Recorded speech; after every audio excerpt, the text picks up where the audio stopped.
please come in to enjoy our prelude music?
Welcome.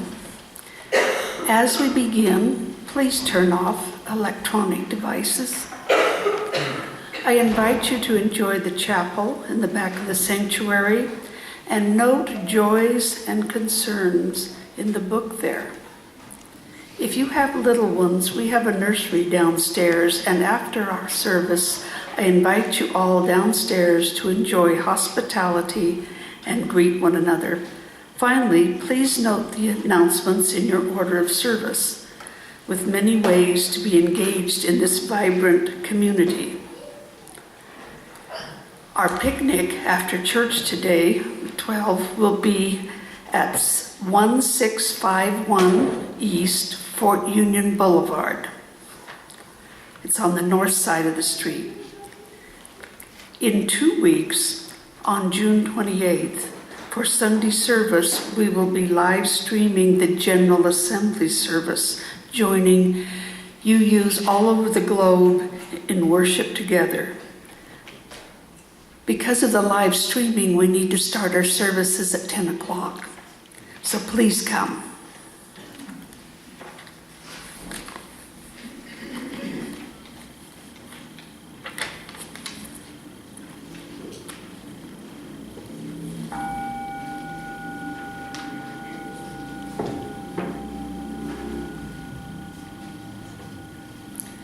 Come, come, whoever you are welcome here. no matter your age, your size, the color of your eyes, your hair, your skin. You are welcome here. No matter whom you love, how you speak, or whatever your abilities, you are welcome here. You're welcome here whether you come with laughter in your heart or tears. You are welcome here. If you come here with an open mind, a loving heart, and willing hands, you are welcome here.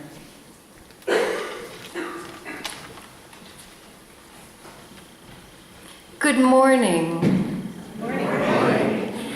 Yesterday, in the middle of writing for you today, I took my computer outside and sat under the pergola next to our house that has wisteria that mysteriously began to bloom for the first time this year, but only one of the 4 vines, and now the blooms are gone, and the wisteria vines have woven themselves together thickly and created a wonderful shelter, a shady refuge from which I can look out and see our raised beds, the romaine that is ready to pick that was not taken by the quails as we had feared, and the zucchini blossoms. We have 3. The miracle of summer is here, and tiny quail scurry between their parents across the garden. I am not going to count them this year, which was very depressing 2 years ago when I found their numbers went from 13 to 3 over the period of a month. I will not count them. I don't want to mark their dwindling numbers. And in this space, where we are right now, can you hear yesterday? Can you hear the bustle of shoppers at our annual yard sale? Let us give thanks to Tori Longteague and all her volunteers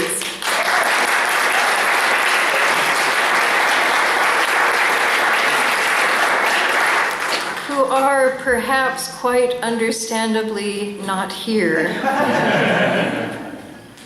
To this sanctuary, we have brought our shoulders stiff from weeding, or perhaps legs feeling a hike up the mountain, and we are here to worship, shape worth, and gather hope together. If you are without hope, there is much hope to be found in this place. Let us stand in the spirit of hope and sing together our opening hymn, number 389, Gathered Here in the Mystery. We will split it into 2 parts later on. Low voices first, the high voices. Brenda will be our high voices director. I'll be the low voices director.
I'd like to invite Claire Harrell to come up and light our chalice.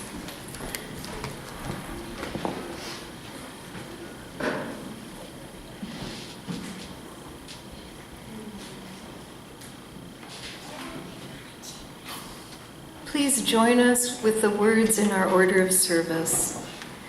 We light this chalice for the warmth of love, for the light of truth, and for the energy of action. You may be seated.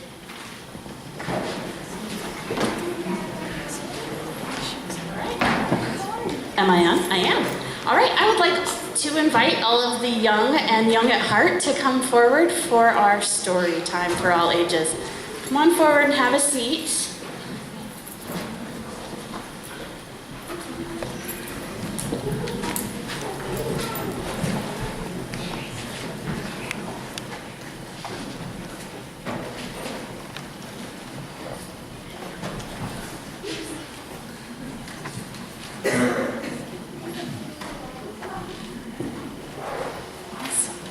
Oh, it looks like we need to squish a little forward. Can everybody scoot forward just a little bit? Good deal. Good deal. So let's see. When I look out, I see lots of yellow lanyards. Good job. So while we're right here, I'm going to explain to the adults why we all have new lanyards on today.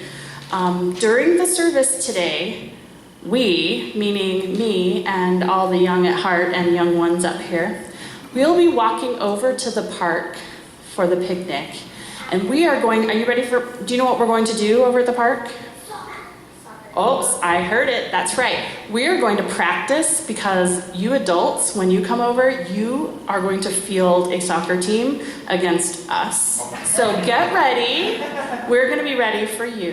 Okay. All right. So I'm going to share a quick story with you about Coyote. Have you ever heard any stories about Coyote? Claire has. There are lots of Native American stories about Coyote. What do we already know about Coyote? Do we know anything about Coyote? One of the things is a lot of trickery, and he's sort of related to hyena with the story of how the animals got their colors. Gotcha. Okay, so he's kind of a trickster, and he's related to hyena. That's what Claire knows about Coyote. What do you know about Coyote, Kian? They eat bunnies? On a hunt? They might. But I don't, but you know, in my stories, Coyote doesn't eat any bunnies. Anything else? Do we know anything else about Coyote in the stories? All right. Okay, that's quite all right. So sometimes you hear these stories at school, and sometimes you read them in a book, and sometimes I tell you a story about Coyote. Well, this story about Coyote is, he lived in a community, and he had some friends, I guess you could say. He had neighbors in his community, not really, he didn't feel like they were friends. He had moose. What do you think a moose looks like? Do you know? Big antlers. So he had his neighbor Moose, and he had his neighbor Rabbit. We talked about rabbits a little bit. And he had his neighbors, the birds. Well, one day, Coyote decided that he didn't need any of these neighbors. He didn't need them at all. He had his songs, and he had his dance, and he had his flute and drums, and he didn't need these other animals at all. So he decided that he was going to go find somewhere quiet. Because you know what? He was tired of Moose. Moose with his big, ugly antlers. He was always standing in the marsh up to his knees. Just no fun at all. And Rabbit, that silly Rabbit, he was always running back and forth, back and forth. Just made him tired looking at him. And the birds were the worst of all. The birds would always sing and wake him up when he was trying to take a nap.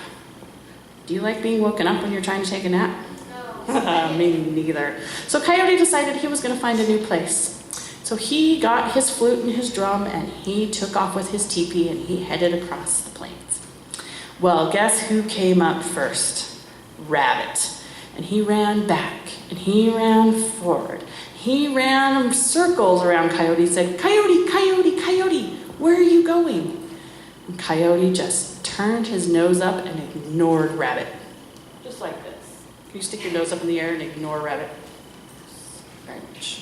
So he ignored Rabbit, and finally, Rabbit said, "But Coyote, Coyote, where are you going? I want to know." And Coyote still didn't answer. Finally, Rabbit decided his feelings were hurt, and he just went home. So that night, Coyote made a little camp by his fire, and he got out his flute and his drum, and he decided that he was going to sing and dance. But he had a problem. He couldn't remember any of the words to any of his songs. And he thought, that's strange. But that's okay. I'm still determined to get somewhere and be on my own and be away from all those other noisy animals. The next day, he started off and he walked through a marsh. And guess what he saw out in the middle of the marsh up to his knees with his big, ugly antlers? A moose. And the moose said, "Coyote, where are you going?" Yeah, he sounded kind of big and lumbering, right? And Coyote what do you think Coyote did?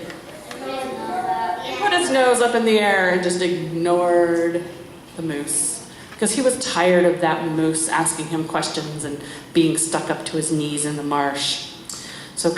And finally, after Moose tried to talk to him 3 times, he decided, well, I guess he's not going to talk to me. His feelings were kind of hurt.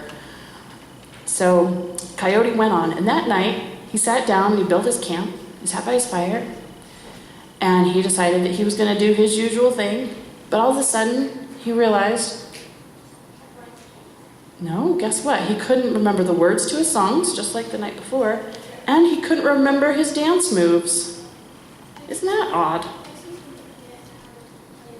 You think? Good predicting. Good predicting. Claire thinks that next night he's going to forget how to play his flute and his drum. And guess what? He did. The very next day he was walking, and he decided to take a nap. And he took a nap by a stream, and guess who started singing and making noise and waking him up? That's right. The birds woke him up. And the birds were like, what do you think the birds sounded like when they were trying to talk to Coyote? If the moose goes, "Roar," "Coyote, coyote, coyote, coyote, coyote, coyote." Yeah, they're trying to wake him up, and he just ignored them and said, all right, I'm moving on. So that night at his camp, just like Claire said, he couldn't remember how to play his flute or his drum. He couldn't remember his dance moves, and he couldn't remember his songs. He was a little baffled by this, but he decided, it doesn't matter. I want to be on my own. I can do everything I need all by myself. Well, that night he went to sleep, and he had a dream. And in his dream, Buffalo Woman came to him.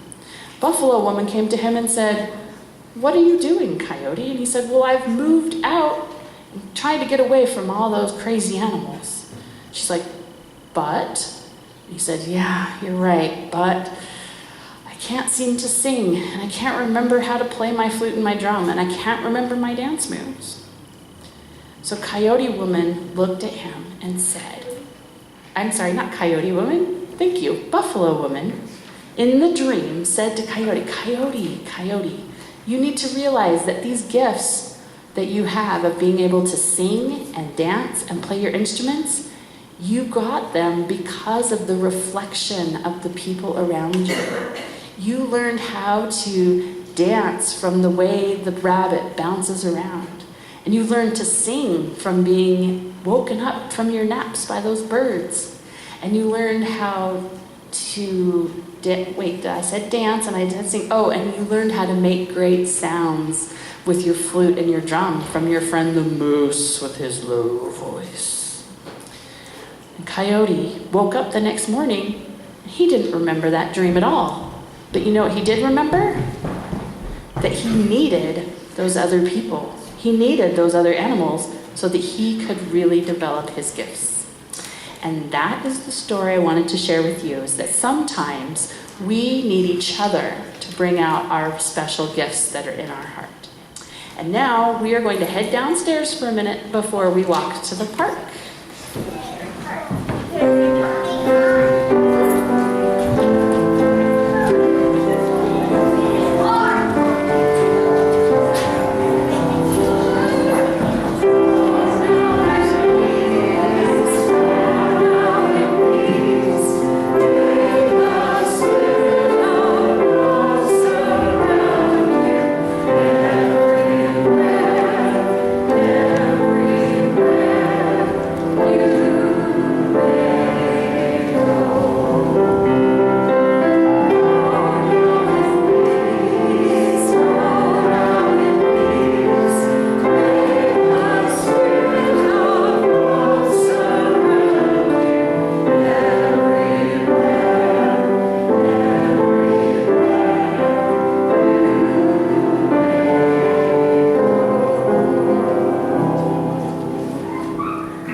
invite you now to listen to the sound of this bell and find that quiet place within you.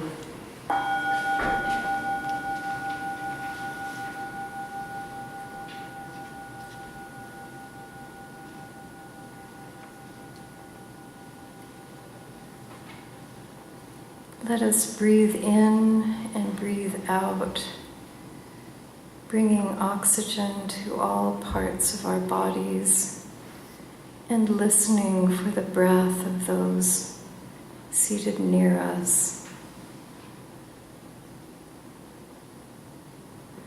I invite you to think of the earth so many feet below this floor,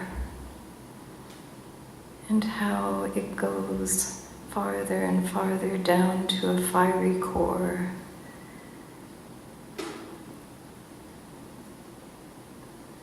And above us, the mountains, the clouds, the empty space, and then out into a universe filled with stars and planets.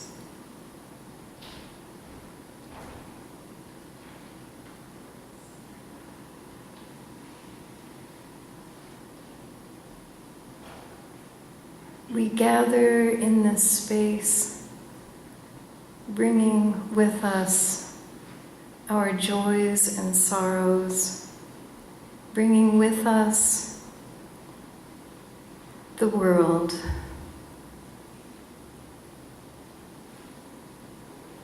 Today, may our hearts turn towards a young man and his family in Delta, Utah. 22-year-old Richard Jones was assaulted when he was taking out the trash of their pizzeria.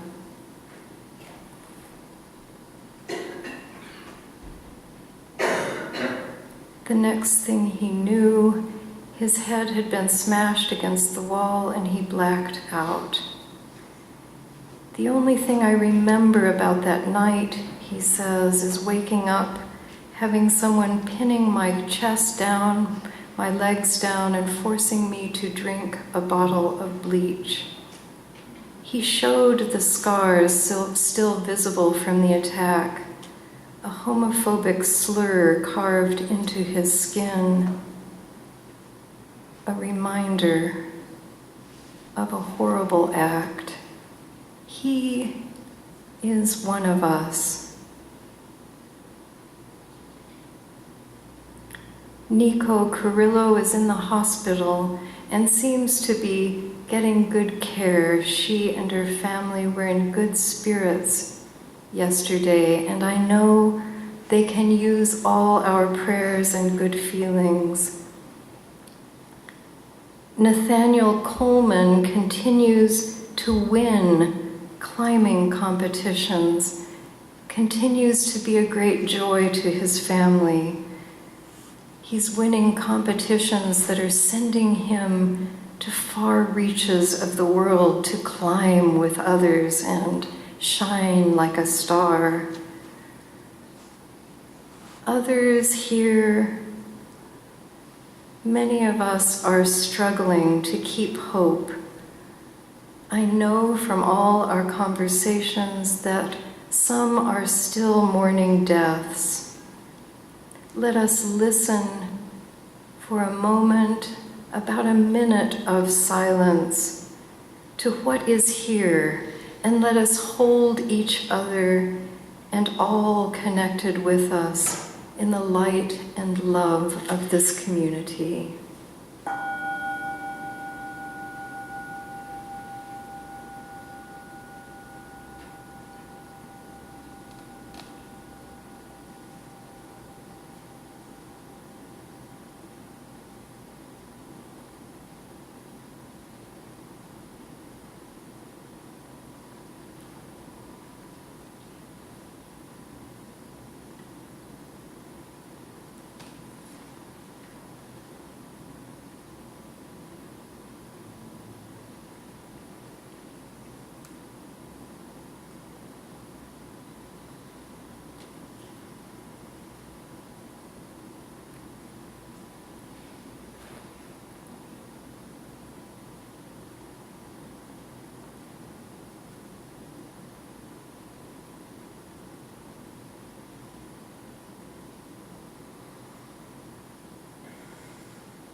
May we take the memory of this silence with us into our lives and bring it back during those times when we are feeling without hope. And let us also remember when we are feeling joy. I invite you now to stay seated as we sing a Buddhist meditation. The first verse we ask for wellness for ourselves. In the second, for you. In the third, for all of us. And we will sing with we.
One way we at South Valley support our community is to share our Sunday morning offerings.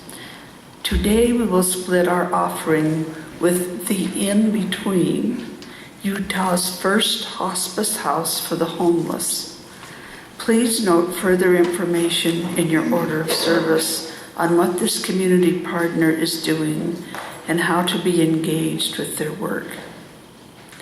Will you join me in saying the words printed in the order of service for our offering? We are this church. We are its hands, its heart, its voice. Together we share in the wealth of this community and sustain it with our gifts.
Thank you for your gifts and for that amazing music.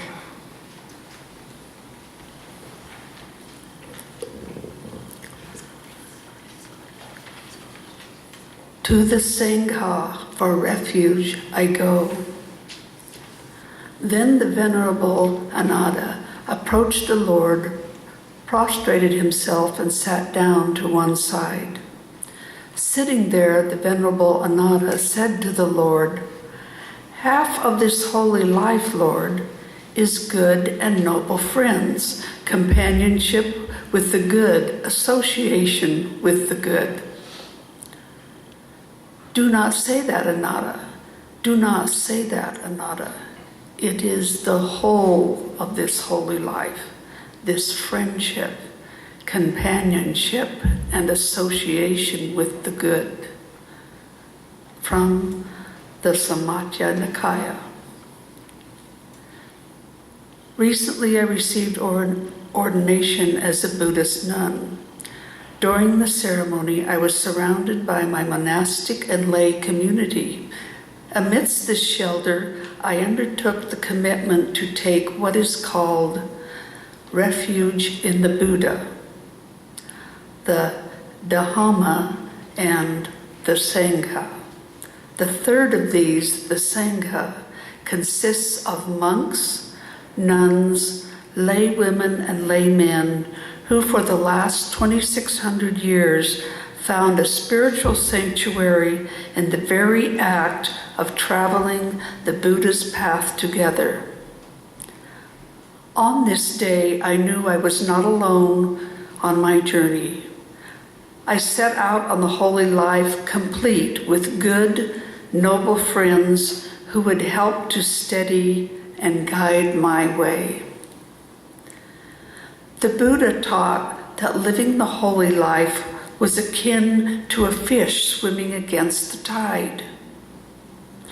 I know I can tire easily and lose sight of reaching the farthest shore of enlightenment. A life of renunciation goes against the flows of societal norms. Powerful, unskillful habit energy which has driven me since beginningless time makes it all too easy to turn around, to float downstream as if already dead. I need help to stay the course. My help resides in the safe harbor of the Sangha. It is here that I find the wisdom and compassion of the ages. Here my journey begins and ends. Faithful companionship is indeed the whole of the holy life. It is the way of the Buddha. It is my refuge.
This week, when I was attending a conference, something happened that almost always happens.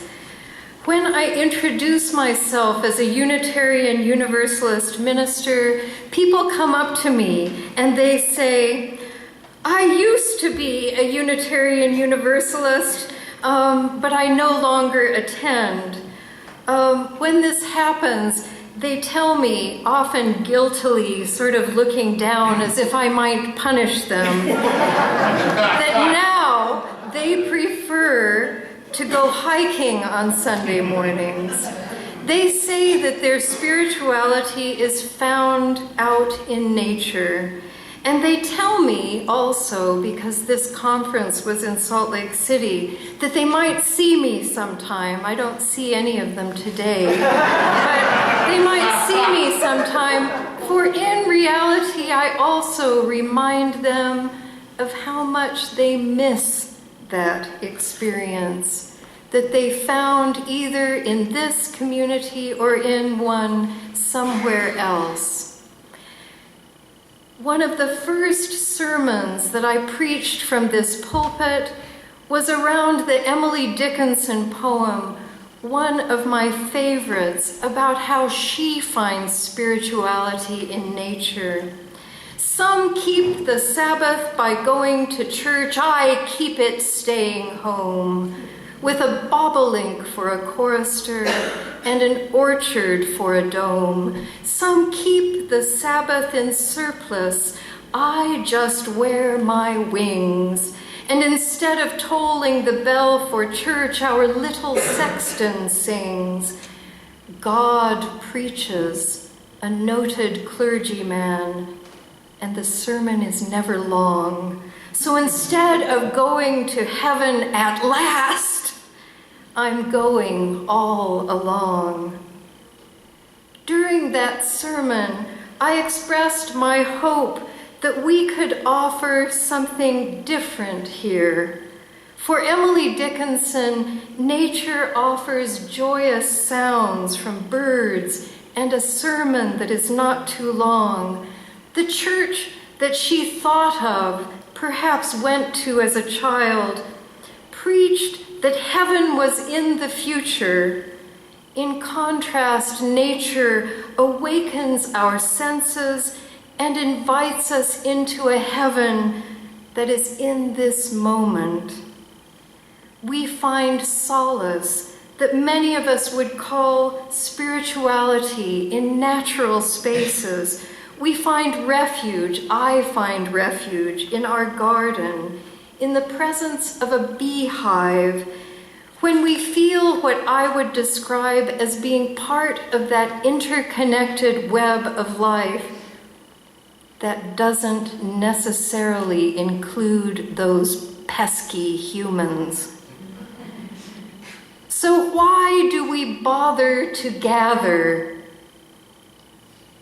If you did not grow up as a Unitarian Universalist, and we do have some people here who did grow up as Unitarian Universalists, I imagine that the reasons that you attended your previous church each Sunday stopped working for you before you found us, maybe even last week or a month ago or years ago. The belief that attendance would lead to eternal salvation, or from a negative perspective, that missing church would send you to hell, stopped being enough motivation to jump out of bed on Sunday morning and head to a meeting. You began looking for something else. Perhaps as you couldn't quite articulate what you were looking for until you found it. I believe, looking back, that I was looking for a place where my hope could grow. I wanted to have conversations that lifted my spirits, and I wanted to find people with whom I could embark on work to heal the broken world. For me, spiritual life is that part of life that lifts spirits and keeps hope alive, and whispers hope when the world would rob us of hope, that brings self-acceptance and acceptance of others wholly. Saturday morning, I woke up to an email about the hate crime in Delta, Utah, against 22-year-old Richard Jones, who was assaulted because of his sexuality. Strangers smashed him against a wall, and as I said in the meditation, they carved horrible words into his arms. And then this past week, that was in April, and then this past week, strangers threw a Molotov cocktail into his bedroom that could have killed him and the rest of his family. Thankfully, Richard did not die, and he and his family are keeping their doors open and their hearts open. I invite you to find the video of them on the internet. They are not blaming the community of Delta, and they want the violence to stop. I think that pizzeria in Delta would be a good place for a road trip. Not all at once, not all of us together in a Greyhound bus, but perhaps 3 or 4 or 5 waves of us during the summer. A trip south to that pizzeria for dinner would show support, which could spread hope. Hope is something that I hardly notice until it is gone, and then I miss it very, very much. We each find within us our ways to foster hope through spiritual practices such as meditation, singing, walking in the mountains, all the myriad ways that distinguish us from each other. For some, hope is found on mountainsides, for some in monasteries. And if we bring that hope we find here to this sanctuary, it can spread and multiply. Then there is enough hope for the hopeless. When we are hopeless, the hope of others can carry us. Our hope and kindness can create a refuge among fellow humans. Only 4 weeks ago, do you remember? We glimpsed that heaven of Unitarian Universalism, the beloved community that is the spiritual fruit of much hard work, goodwill, and practice of kindness, and a measure of good humor. We experienced that in this place, a group of people gathered who had lived in community with each other for varying lengths of time, from only a few weeks to 35 years. We gathered 99 members and many friends. With our open hearts and hard work as a foundation, we were lifted up.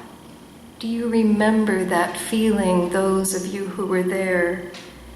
We were lifted up, and we felt hope in the human spirit and in our future together as a community. Wasn't it wonderful? Let's just remember for about 5 seconds.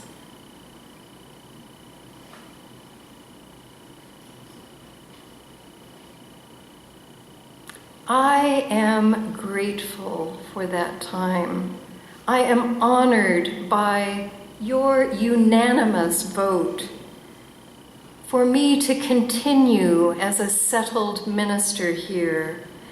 I also think that much that happened was not about me. It was about your wholehearted love for this community and for each other. and the importance that you place on who you are, who we are, and on the work that we have to do together in this world. May we keep this experience, the experience of that afternoon, alive in our memories and the history of this community, and pass it down as a great inheritance to future generations. For all of us know that community life is not always so blessed, no matter how much we try. In fact, sometimes gathering with other humans can actually get in the way of spirituality. Our friend Conti Carroll, who wrote the words that were read by Dion in the reading, she just took vows as a Buddhist nun. She has been struggling. We have known her for now 8 years. She struggles with multiple sclerosis and with many, many other things. And we have seen her find peace in this community. And she wrote, "The Buddha taught that living the holy life was akin to a fish swimming against the tide. Have you ever been swimming against the tide? Have you tried that?" Some people are nodding. The day after the annual meeting, Mary Lou and I went to visit her mother's cousin, and every day we went to swim in the sea, and at one beach where we were paddling, and what I love to do best is actually just floating. We were not doing anything very, I don't know the word, not aggressive, active. We were just I just love to be in the waves. But we noticed that the current was gradually taking us very far from the bag we had left on the beach. So we tried to swim back, and it became so difficult, even though that current was quite gentle. It was so difficult that we actually walked to shore through that current and then walked back to our pile of belongings. What Laura was talking about is hard work, and why do we do it? As I have told you about before, the month I was heading to seminary to become a Unitarian Universalist minister in 2008, a gunman opened fire on a UU congregation in Knoxville, Tennessee, killing 2 members of that congregation and seriously injuring 5.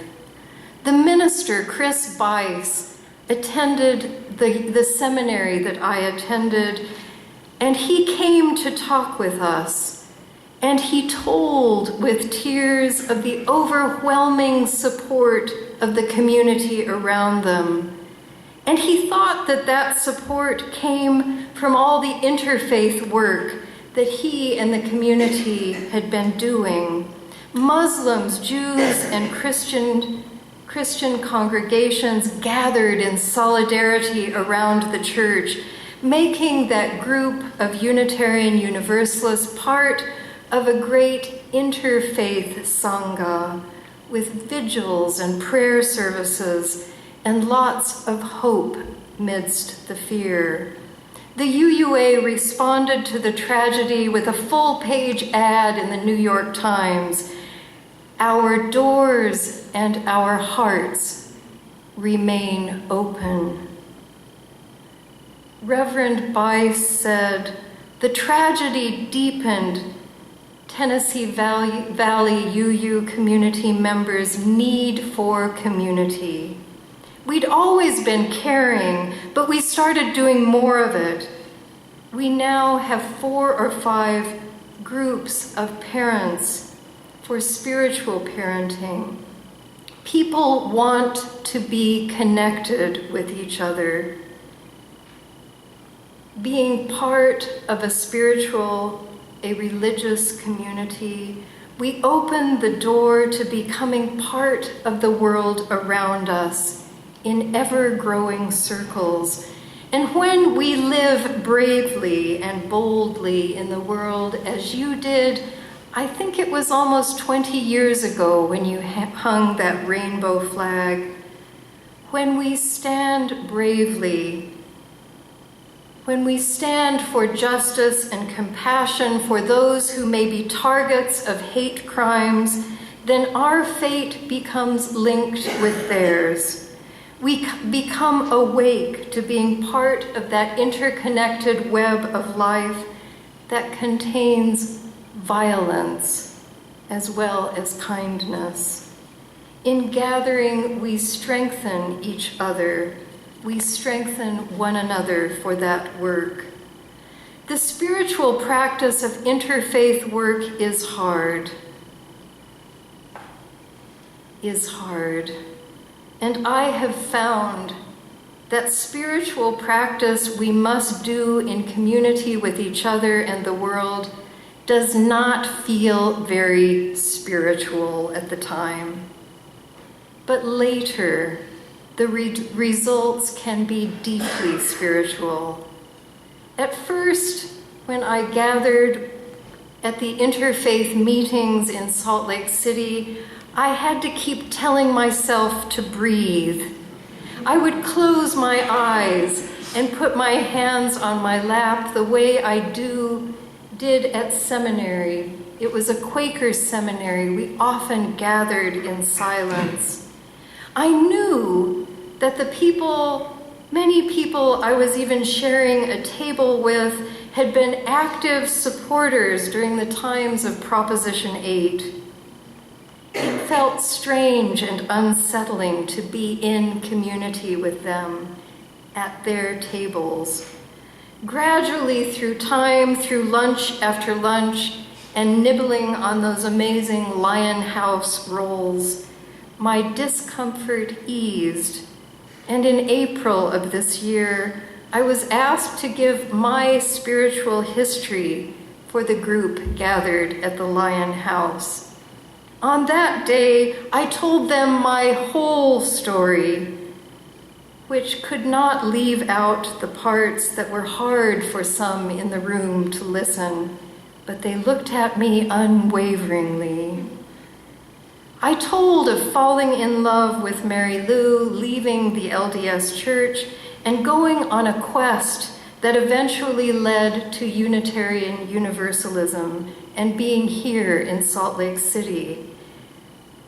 And I not only survived telling my truth to them, I felt a little bit of heaven in those moments and an affirmation of the value of keeping our hearts open, even when we must sit and keep telling ourselves to breathe. When I go out into the greater community, I find that being part of you, representing you and our shared values, gives me strength. When I am in groups with values that have some similarities but many differences, I imagine that you too garner strength that you need when you are in your life out in the world, knowing that here you are fully accepted. Here you are home. Here you belong. For Buddhists, the Sangha is about spiritual friendship. And in the Upada Sutta, Buddhist holy writings, we read that admirable friendship is the whole of the holy life. I have also heard that the Sangha of monasteries, I have heard them described as powerhouses of the Buddhist tradition.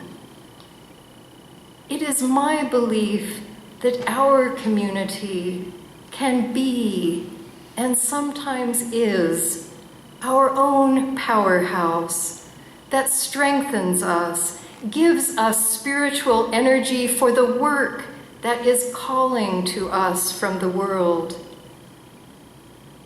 May we together as a community strive, and this is difficult, to keep our hearts open.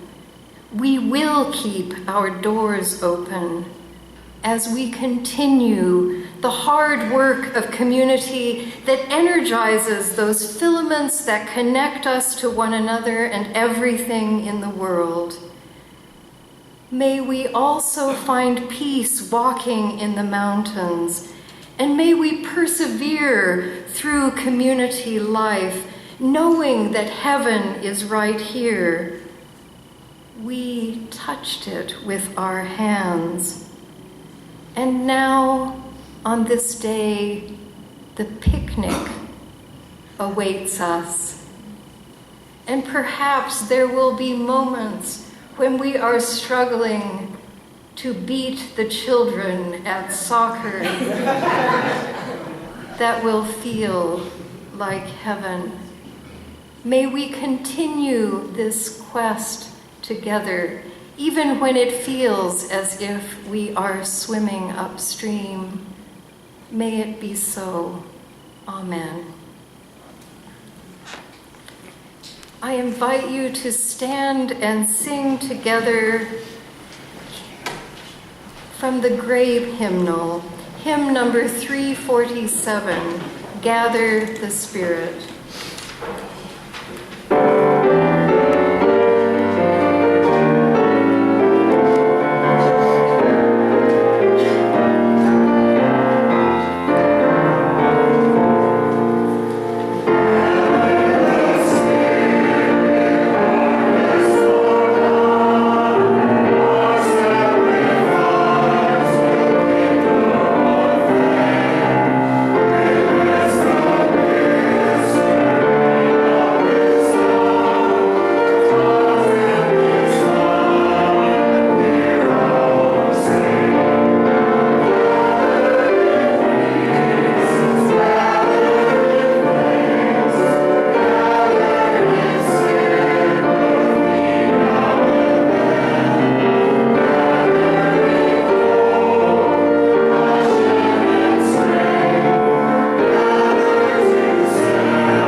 Together may we find the hope we seek. May a light shine before us when there is darkness. May we hold our lamps high for others. May we continue the hard work that will yield over and over these rare glimpses of heaven. Heaven is right here. May it be so. Amen.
Now you know how blessed I have been for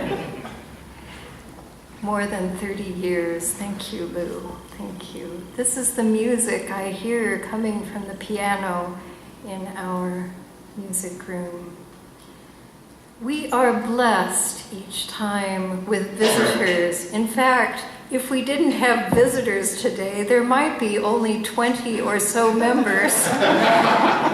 I think they're all relaxing after the annual meeting. They know I'll stay even if they don't come.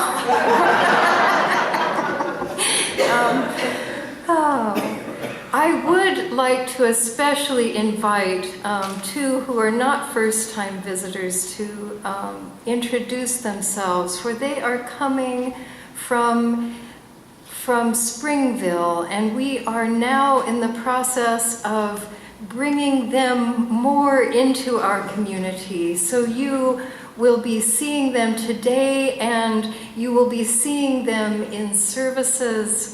They are thinking of actually coming here twice a month. So I want you to welcome them as one of us. Did I embarrass you too much?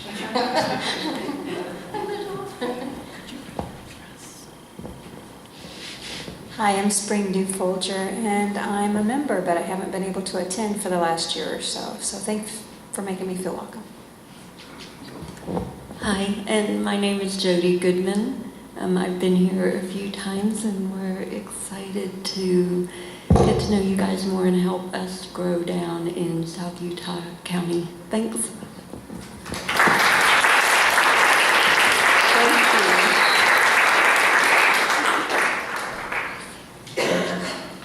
Saved from the sound.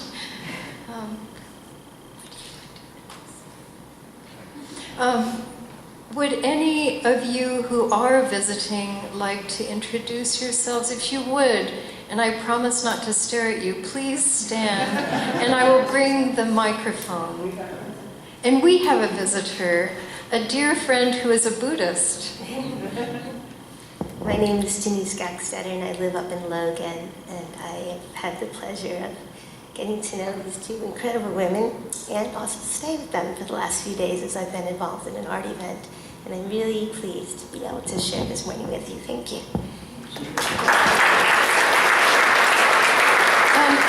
Denise's beautiful ceramic work is at Pilar's studio in the Avenues, and it will be there through this evening. 5 to 9. It's only open in the evenings.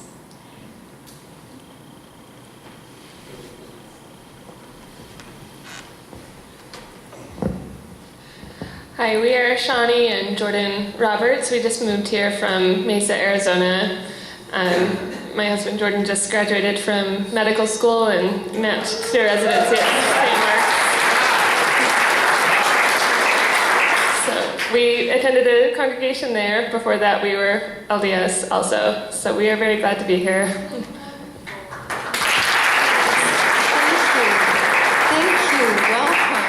So if anyone faints, because it is a bit hot in here, we know we can call upon Jordan. Yes. Thank you. I'm not sure, I'll look overhead. Would anyone else like to introduce?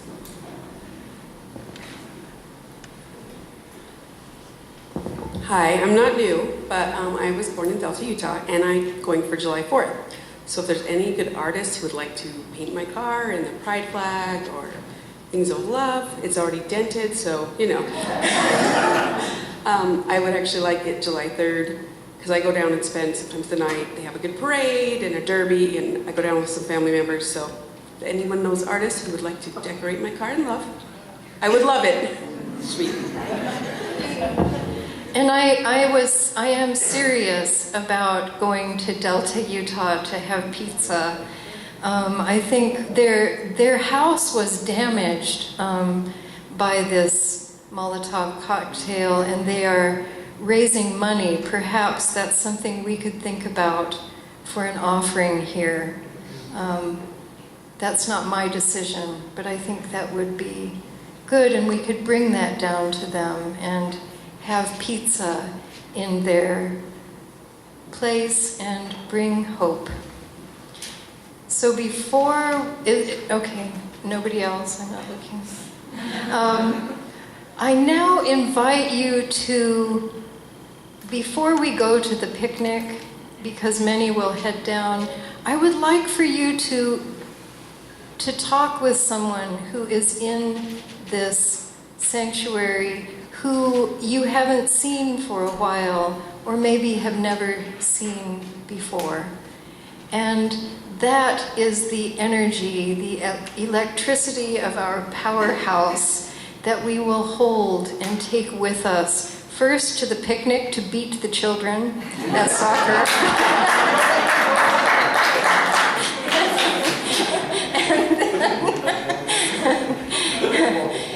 and out into the world. Thank you so much for coming. Amen.